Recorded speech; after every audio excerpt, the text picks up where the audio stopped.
Sometimes students know what they want to talk about, but are not sure how to find information about their topic. The CSN Library holds workshops each month to help students find valid, reliable sources of information, and it's a good idea to let students know about that resource, but sometimes they need help right away. Of course, you should always ask what the instructor's research requirements are for the assignment. Some instructors require that students only use academic sources for their speech. In other words, scholarly sources generally found on the CSN Library databases. Others allow popular sources found on the Internet, and some require a mix. Let's take a look first at Internet searching. If a regular Internet search is allowed, a student's natural inclination is to use whatever search engine is on the web browser, and that's usually Google. But there are plenty of other search engines out there, like Bing, Alta Vista, Yahoo, and even meta search engines like Dogpile and Xquick.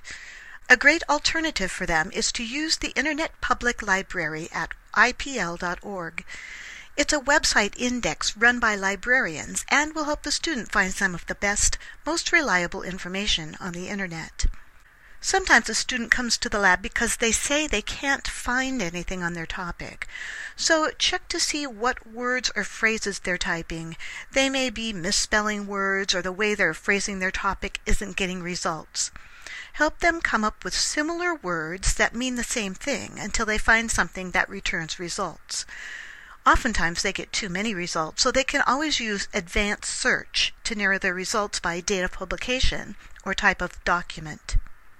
But here's the major problem with searching for information on the Internet.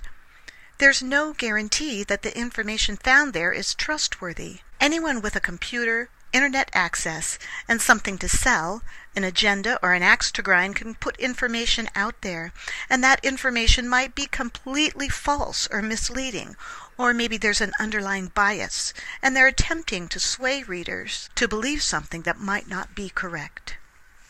But there is a way for the student to determine whether the information they find is good or not.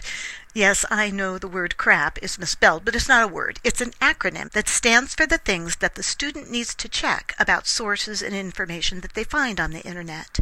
C stands for currency. How current is the information? Is it too old to be useful? If the student is researching a historical topic, older entries might be okay, but most of the time they want to find the most up-to-date info. Be careful if the website hasn't been updated recently. That could mean the information is really out of date. R stands for relevance. Is the information relevant to the point they're trying to make? Does it clearly illustrate, explain, and define their ideas? If it's only tangentially related to the topic, it's probably not something they want to use. Just because something is pulled up in a web search does not make it relevant. The first A stands for authority. Can they tell who wrote the information? Is there an author? What are the author's qualifications? If there isn't an author, who's the publisher? Is the publisher trustworthy? If anything looks odd or unusual about the authorship or the publisher, advise the student to find another source. The second A stands for accuracy. Is the information true? Is there evidence presented to show it's true? Can they trust that the author of the information doesn't have any bias? The student may need to do further research to determine this. And finally, P stands for purpose. Why does this website and information exist? If it's a .com website, it's commercial, so it probably exists to make money for somebody.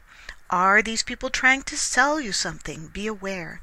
Websites that end in .org, nonprofit organizations, may certainly have good intentions, but whatever their intention, they are definitely trying to solicit donations, so you need to keep that in mind as well.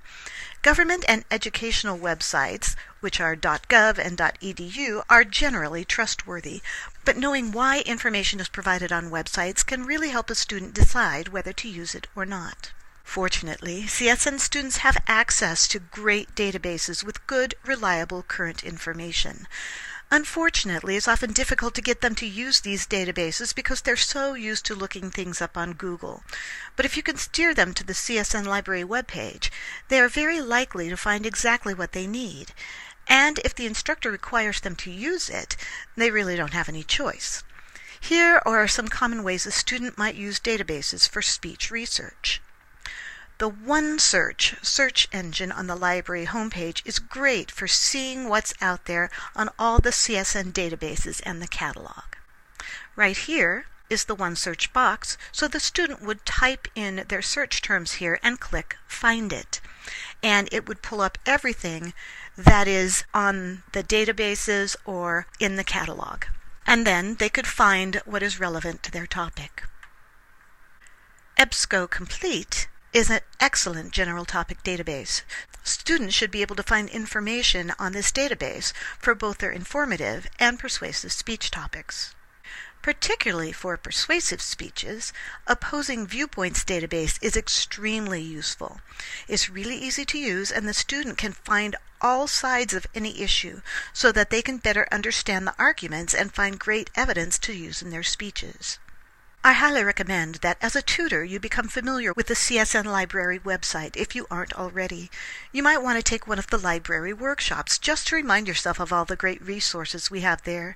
You'll be more effective as a tutor if you can guide your tutees to the best information for their speeches.